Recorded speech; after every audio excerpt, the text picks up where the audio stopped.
بعضی میشینیم که بعضی کارتا بچه ها مونده سودادیان گویا که ما را رکلام کرد دیگه.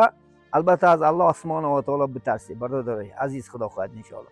بلکه شما 100,000 میگالتد 200,000 میگالتد. یک بچه تلفن کرد گفت نامنا هوشیار شین، خیلی کار داشتم احوالت به خدا، لیکن خانه خدا را حقش خورده سوده الله نمیبخشد. برمیکن من خدمم گاها جوانان نشوه، مقصد تیستر انشالله برای مسجد شدن انشالله خدا خواهد برای آخرتم انشالله گاها کار من گاها برادر زنگ زدن دوم لاجان خودتون عذاب نتین، لیکن خانه الله است. تا جان دارم خدا خواهد عذاب میتین تا اینکه انشالله در پیش الله هر یکی ما و شما سربلند باشیم. ما امید خدا خواهد آخرت داریم، امید اجر گرفتن مکافات الهی داریم. خدا خواهد برای الله سبحانه و تعالی شب و روز خدا خواهد در اینجا تا زنده هستیم جان داریم پیش الله وعده میتیم که تا حیات هستیم خدا خواهد برای خانه خودش، برای خدا خواهد آبادی دین، پیشرفت اسلامی عزیز، برای خدا خواهد آبادی خدا خواهد دین و آخرت تا جان دارم خدا خواهد چی حرکت میکنیم، چی بدهانی،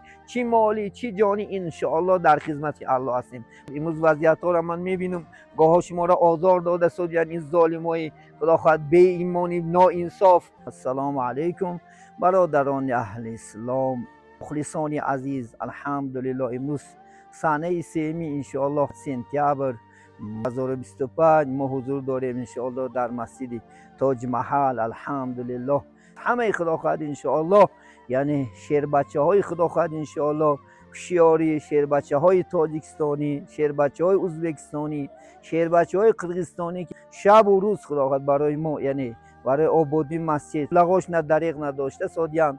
الله سبحانه و تعالی اولا از همه ما و شما کسانی که در اینجا خدمت دارند تا این وقت رازیشتگی باشد. هر روز شما شاهد هستید که کارتای ما محکم شده است تیز برای این باید کارتای نو امروز میگذاریم. امید میکنیم خدا خواهد شما دستگیری میکنیم و زودتر ان شاء الله خدا خواهد مسجد ما با پای میرسگی. امید ان شاء الله خدا خواهد کلام داریم از الله اولا، بعد از خدا از شما خدا خواهد. مسافرانی عزیز 22 00 70 20 18 89 99 27 این تینکاف کارتمو نمری تلفنش پلوس 7 903 952 41 51.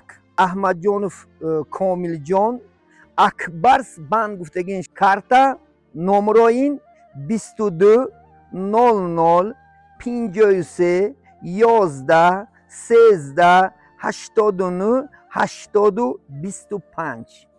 هرشم نومو فامیل همین میبرایا، یعنی احمد جانف یعنی کامل جان ده. شما میتونه خدا خواهد ان شاء الله در این کارت ها حصه گذاری